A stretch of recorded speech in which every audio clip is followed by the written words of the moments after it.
ಅತ್ಯಾಚಾರ ಪ್ರಕರಣ ಮುಚ್ಚಿ ಹಾಕಲು 5 ಕೋಟಿ ಡೀಲ್ ನಡೀತಾ ಪ್ರಕರಣ ಮುಚ್ಚಿ ಹಾಕಲು ಸಿಎಂ ಪತ್ನಿಯಿಂದಲೇ ಡೀಲ್ ನಡೀತಾ ಅಂತ ಪ್ರಶ್ನೆಗಳು ಉದ್ಭವ ಆಗ್ತಾ ಇದೆ.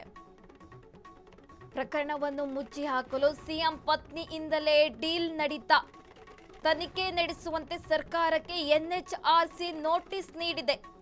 ಪ್ರಕರಣ ಮುಚ್ಚಿ ಹಾಕಲು 5 ಕೋಟಿ ಲಂಚಕ್ಕೆ ಬೇಡಿಕೆ. ಪಂಜಾಬ್ ಸಿಎಂ ಪತ್ನಿ ವಿರುದ್ಧ ಕೇಳಿ ಬಂತು ಗಂಭೀರ ಆರೋಪ. ಹೈಕೋರ್ಟ್ ನಿವೃತ್ತ ನ್ಯಾಯಾಧೀಶರಿಂದಲೇ ಗಂಭೀರ ಆರೋಪ ಕೇಳಿ ಬಂದಿದೆ. ಪಂಜಾಬ್ ಸಿಎಂ ಭಗವತ್ ಮಾನ್ ಪತ್ನಿ ವಿರುದ್ಧ ಗಂಭೀರ ಆರೋಪ ಕೇಳಿ ಬಂದಿದೆ. ರೇಪ್ ಕೇಸು ಮುಚ್ಚಿ ಹಾಕಲು ಡಾಕ್ಟರ್ ಗುರುಪ್ರೀತ್ ಕೌರ್ ಡೀಲ್. ತನಿಖೆ ನಡೆಸಿ 2 ವಾರಗಳಲ್ಲಿ ವರದಿ ಸಲ್ಲಿಕೆಗೆ ಸೂಚನೆ ನೀಡಲಾಗಿದೆ. ಪಂಜಾಬ್ ಮುಖ್ಯ ಕಾರ್ಯದರ್ಶಿಗೂ ಹಾಗೆ ಡಿಜಿಪಿಗೂ ಕೂಡ ಸೂಚನೆ ನೀಡಲಾಗಿದೆ. ಅತ್ಯಾಚಾರ ಪ್ರಕರಣ ಮುಚ್ಚಿ ಹಾಕಲು 5 ಕೋಟಿ ಡೀಲ್ ನಡೀತಾ ಅಂತ ಪ್ರಶ್ನೆಗಳು ಉದ್ಭವ ಆಗ್ತಾ ಇರುವಂತಕ್ಕದ್ದು.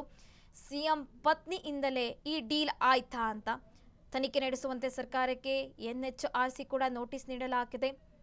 ಪಂಜಾಬ್ ಸಿಎಂ ಪತ್ನಿ ವಿರುದ್ಧ ಈಗ ಗಂಭೀರ ಆರೋಪ ಕೇಳಿ ಬಂದಿರುವಂತಕ್ಕದ್ದು. ಹೈಕೋರ್ಟ್ ನಿವೃತ್ತ ನ್ಯಾಯಾಧೀಶರೇ ಗಂಭೀರ ಆರೋಪ ಮಾಡಿರುವಂತಕ್ಕದ್ದು. ಹಾಗೆ ತನಿಖೆ ನಡೆಸಿ 2 ವಾರಗಳಲ್ಲಿ ವರದಿ ಸಲ್ಲಿಕೆ ಮಾಡಲು ಕೂಡ ಸೂಚನೆ ನೀಡಲಾಗಿದೆ.